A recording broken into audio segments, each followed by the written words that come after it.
Boa noite, pessoal. Estamos aqui hoje com mais um Conexões Ribeirão Preto. Nosso encontro aqui toda semana, terça-feira, 9h30 da noite, na TV Mais.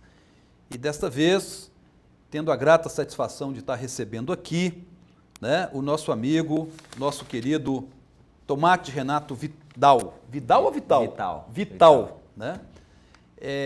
Mas para os íntimos, para os amigos, Tomate. Isso. Vamos começar por aí, Tomate, né?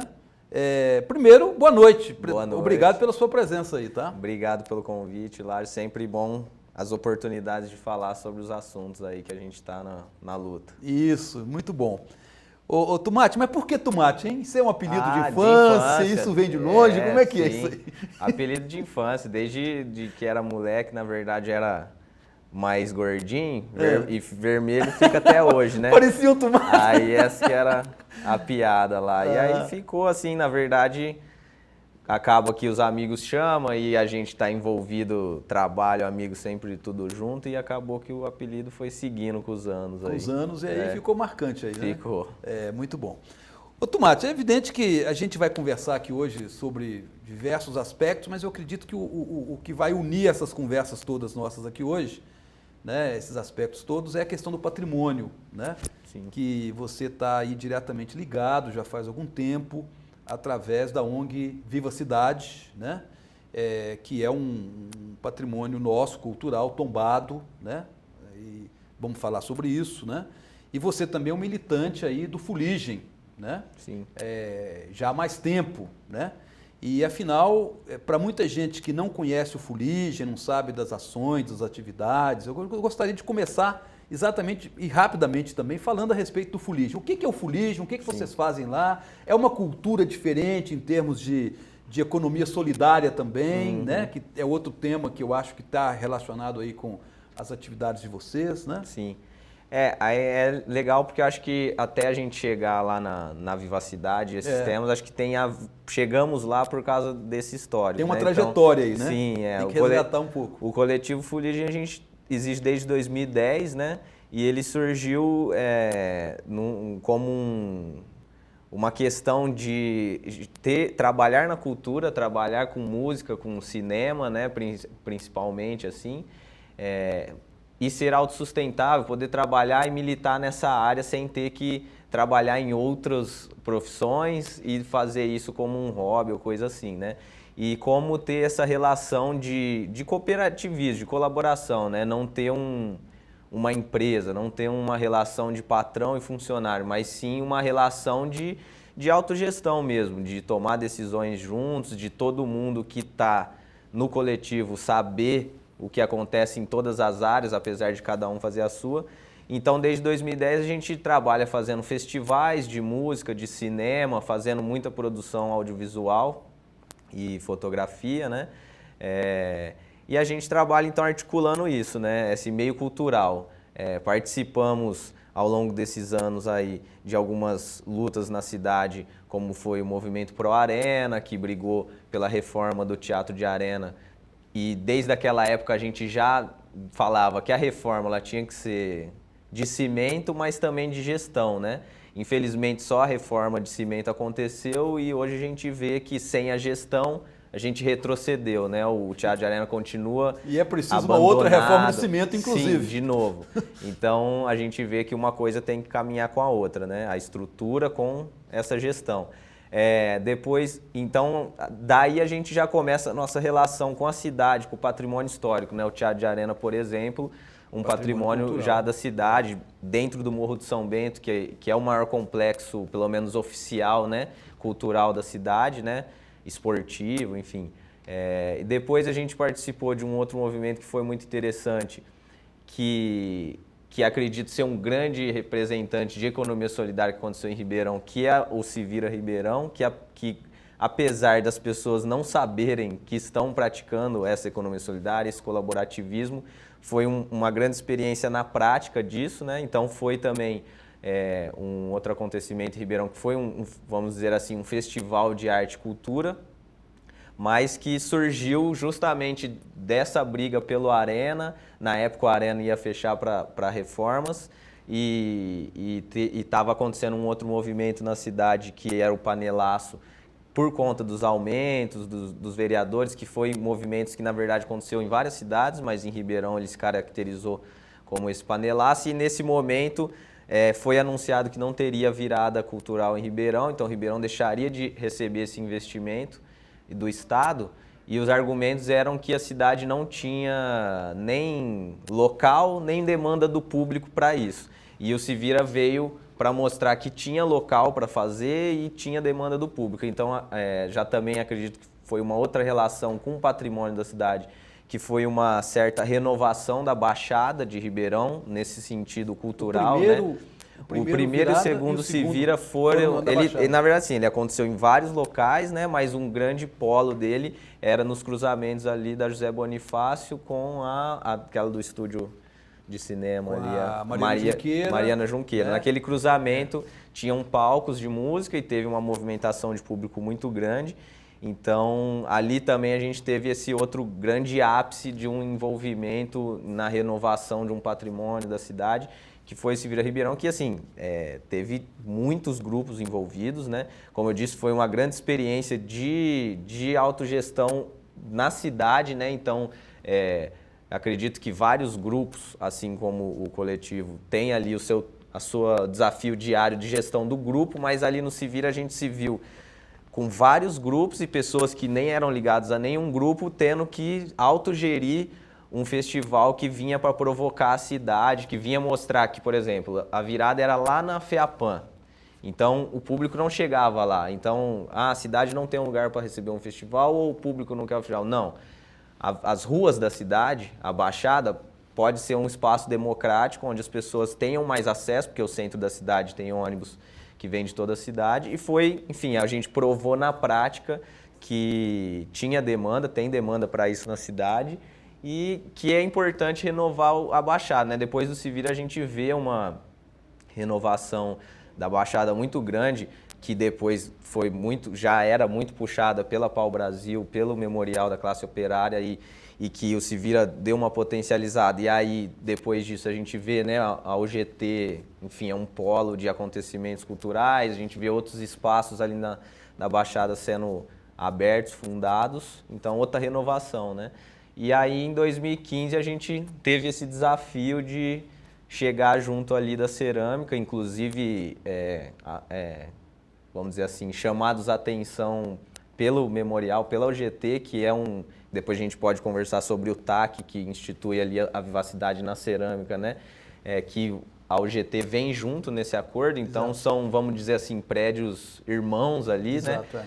E a UGT vendo a cerâmica como um potencial articulador também, né? Chamou atenção ali em 2015, vários grupos culturais se reuniram, mas acabou o Coletivo Fuligem e a UGT, o Memorial, encampando ali, renovando essa diretoria em 2015 da Vivacidade. A gente pode pegar a partir daí, né? Quer dizer, você fez um resgate muito interessante aí, né?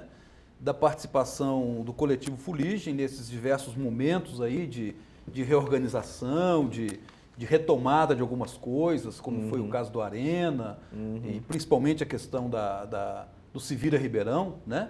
Agora, então, quando você, junto com outros componentes ali, assume a diretoria do Viva Cidade, você já tinha toda uma experiência, uma trajetória, uma carga assim, né, de trabalho interessante, né?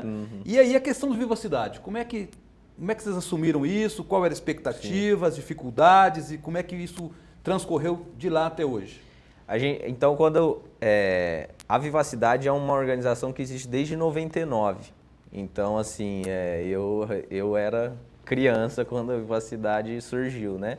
E ela teve um histórico na cidade de Ribeirão, ali em 99, começo dos anos 2000, junto também com a Associação Pau Brasil e outras instituições da época, de trazer essa discussão do patrimônio histórico-cultural para a cidade de Ribeirão Preto. Era um conceito ainda muito novo, pelo menos para o município, né?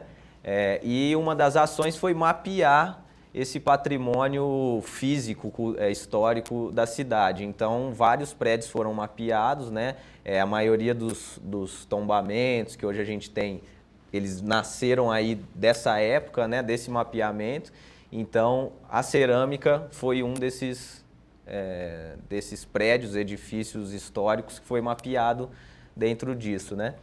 E em 2003, 2004, que a cerâmica estava no processo de tombamento, o dono vendeu para uma construtora que já tinha um acordo, uma intenção de construir um mercado, o hipermercado que hoje está lá, né, nesse terreno. Só que como estava em processo de tombamento, não poderia ter sido feita a demolição dos imóveis que tinha no terreno. E assim, isso é uma prática costumeira no Brasil, que é fazer demolições noturnas, rapidamente. Na calada da noite. Na calada da noite para, enfim, passar por cima desses processos de tombamento e tal. E a cerâmica ainda não era tombada, né? Ela estava nesse processo de tombamento junto do conselho do CONPAC, né? Que é o Conselho de Preservação do Patrimônio aqui do município. E aí a Vivacidade e a Pau Brasil e outras organizações fizeram uma movimentação para tentar paralisar essa demolição, né? O Ministério Público entrou junto e conseguiu embargar a obra e paralisar até que fosse feito um acordo. Mas, infelizmente, já tinha sido demolido 80% do patrimônio da cerâmica, né? O que restou foi a casa do zelador, um galpão que era uma mecânica, uma rua de paralelepípedo, o portal, 3 chaminés e o forno. Mas, para você ter uma ideia, eram 12 fornos, né? Então, sobrou um que ainda ele foi remontado, ele não é em local original. E foi feito esse acordo, esse TAC, que foi da Vivacidade.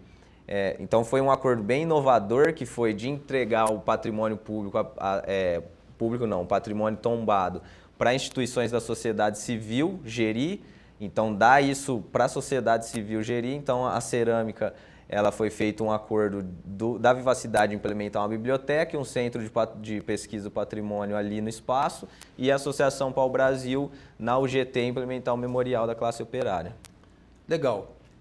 Vamos dar um intervalinho aqui, rápido, né? Sim. E depois a gente retoma falando exatamente nessa questão aí da nova gestão, né? Sim. Que assumiu ali o Vivacidade e, afinal, o que acabou acontecendo nesse período de lá para cá, né? A gente dá um intervalinho rápido, daqui a pouco a gente volta. TV Mais. Paixão por Ribeirão. Ela surpreendeu a cada semana com assuntos interessantes e convidados pra lá de especiais. Foram temas importantes, muitos polêmicos, em programas que informaram, divertiram e até emocionaram. E você sempre se perguntando, quem será o convidado desta semana? Quer saber quem estará comigo nas próximas edições? Não dá para revelar agora, mas eu garanto que nesse ano terá muito mais surpresas. TV Mais, a nossa paixão por Ribeirão só aumenta.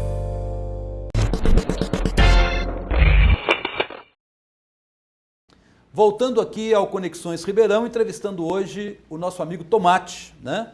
Que é um militante aí da área cultural, lá do coletivo Fuligem, faz parte da diretoria da ONG Vivacidade, né? Tomate, voltando à questão agora, a partir do momento que vocês assumiram a ONG Vivacidade, né? Não foi fácil essa transição, esse período aí, principalmente, pelo que a gente sabe, a relação com o hipermercado que está ali, né? Isso. Eu queria que rapidamente você fizesse um histórico aí, para quem não sabe, para quem não conhece, né? Conhecer Sim. um pouco mais dessa história.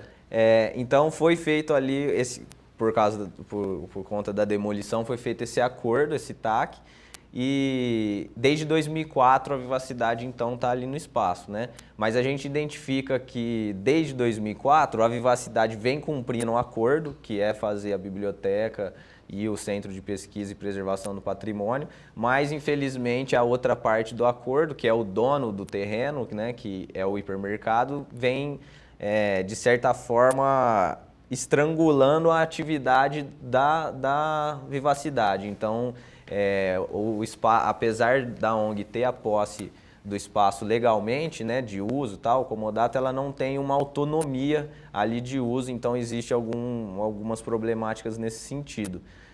Então, acreditamos que de acordo com isso, com essa dificuldade de você usar o espaço, em 2013, 2013, 14, a ONG teve muita dificuldade em atrair recursos e fazer o espaço funcionar. Então, o Ministério Público abriu um inquérito civil para fazer com que o acordo funcionasse, né, melhor. A gente, então, entra aí, assumiu a diretoria da Vivacidade em 2015, nessa virada de 2014 e 2015, para fazer esse espaço, esse centro cultural funcionar, né, e prestar os serviços para a comunidade nessa área de arte, cultura e preservação do patrimônio. Então, a gente resolveu trazer essa experiência, essa vivência que a gente teve com a questão da economia solidária. Então, fazer um espaço, que é um espaço grande, trazer vários grupos para o espaço, para autogerir esse espaço. Então, a gente vê nesse meio cultural que grupos de teatro, grupos de capoeira, uma das grandes dificuldades é ter a minha sede, ter um espaço. E a gente via ali a cerâmica, um espaço, a gente tem ali 4 salas multiuso para ensaio, para criação de trabalho, para eventos, para curso, e a outra que é a casinha que tem uma biblioteca, tem arquivo para pesquisa e um acervo de discos de vinil, uns 1000 discos de vinil de música brasileira, internacional lá também para pesquisa, para conhecimento. Então, assim, um espaço muito grande para a gente fazer uma gestão, e a diretoria, por exemplo, são 6 membros, né? A gente pensou como trazer para que tenha uma gestão do espaço, o espaço funcione, e haja também uma determinada fiscalização da cidade, que a cidade fiscalize a própria ONG e o próprio mercado para que esse acordo funcione, né? Então foi isso, trazendo grupos, a gente faz um acordo, os grupos trabalham de voluntariado na manutenção do espaço, e o espaço oferece água, luz, internet, o espaço para a sede do grupo. Então o grupo a gente tem grupos de teatro, por exemplo, que trabalham lá. Desde da criação de um espetáculo, a apresentação desse espetáculo, um escritório para escrever os projetos, entrar em contato com outras cidades, e, enfim, oferece toda essa estrutura de sede para os grupos. E a gente acredita que esse trabalho é justamente um trabalho de preservação e valorização do patrimônio cultural da cidade, né? Então, entende que atrair esses grupos para estarem no espaço é uma das maneiras de preservar e valorizar o patrimônio.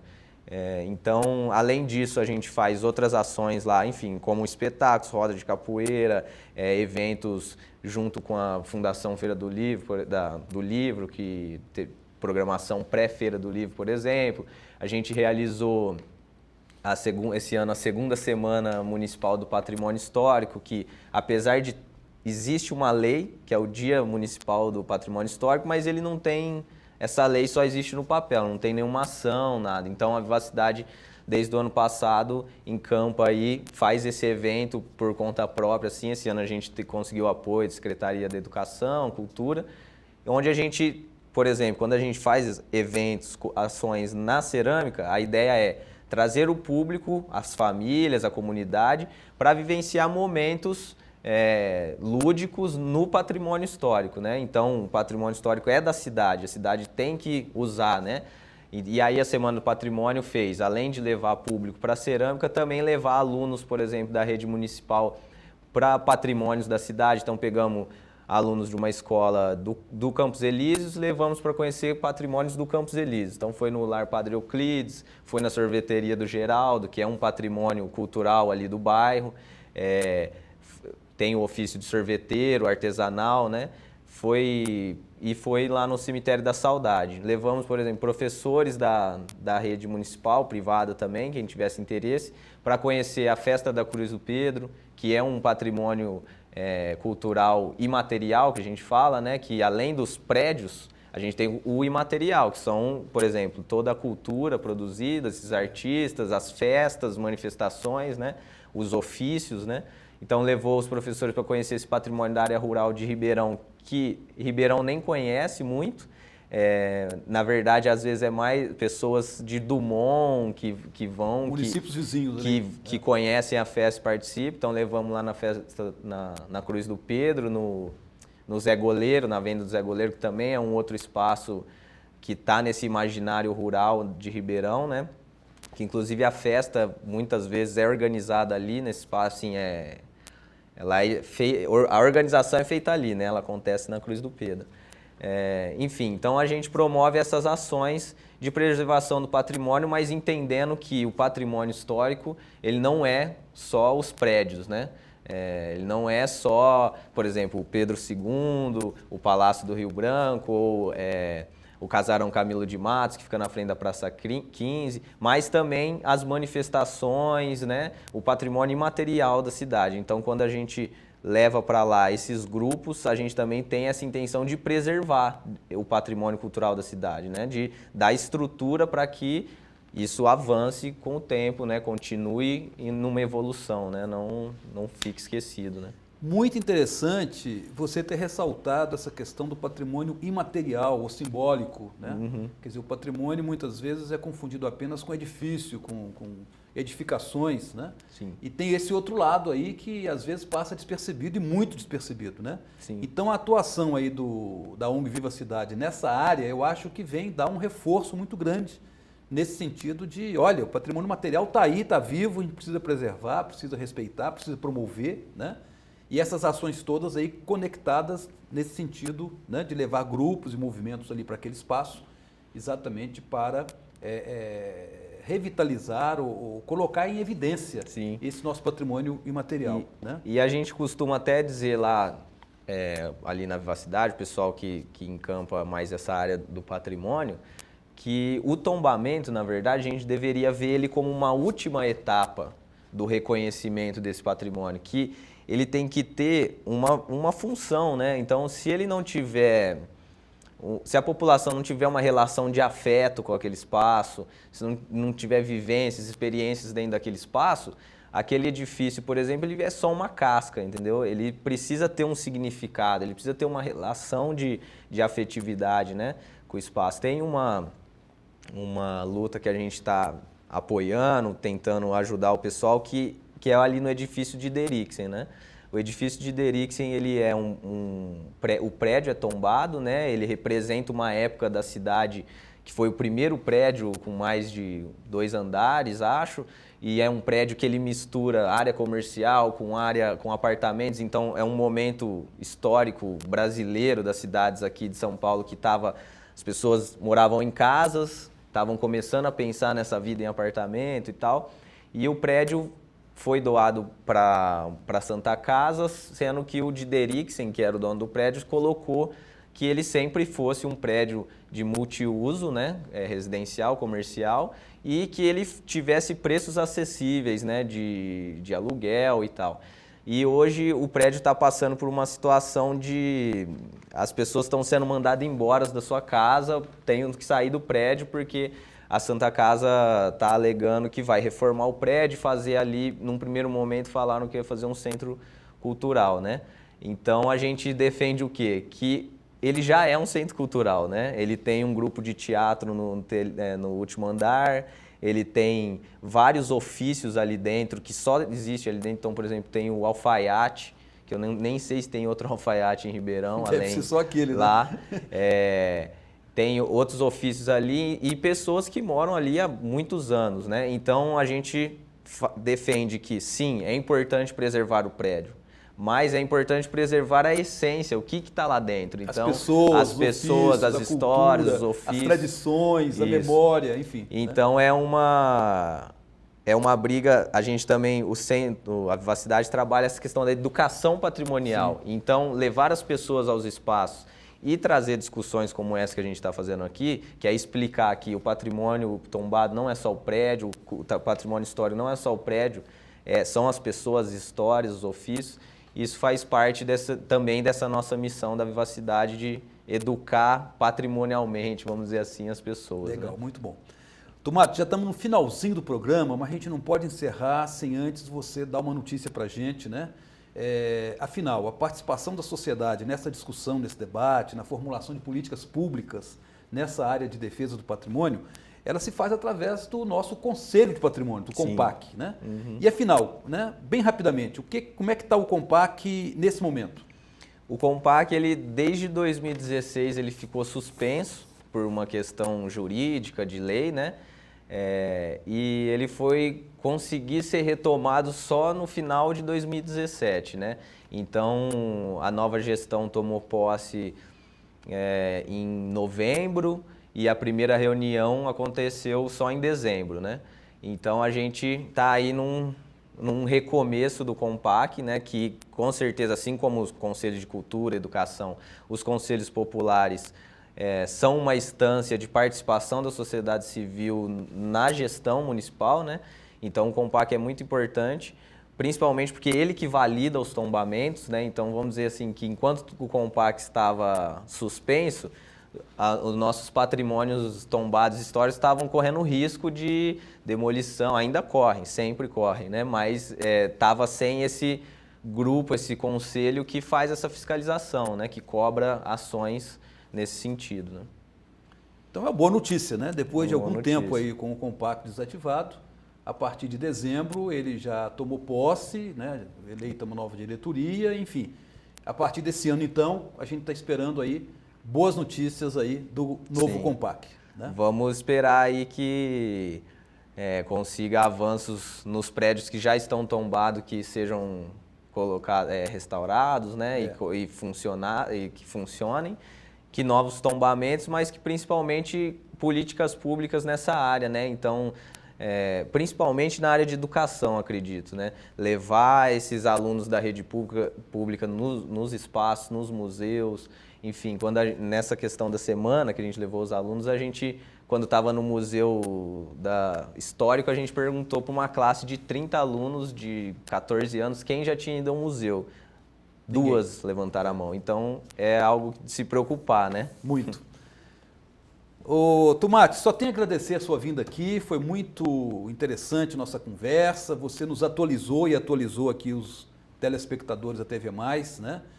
Em relação aí aos últimos acontecimentos nessa área do patrimônio e nos informou também detalhes interessantes aí sobre o ONG Viva a Cidade, as ações que vocês estão desenvolvendo lá, né? Só temos a agradecer aí sua presença.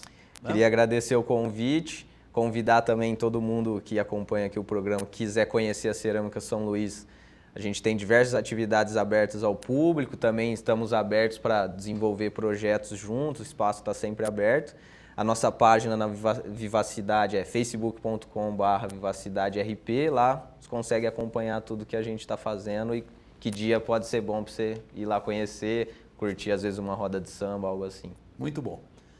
E aqui nós encerramos por hoje, né, convidando aí a todo mundo a voltar aqui conosco na próxima terça-feira, 9h30 da noite, na TV+, para um novo Conexões Ribeirão Preto. Até lá!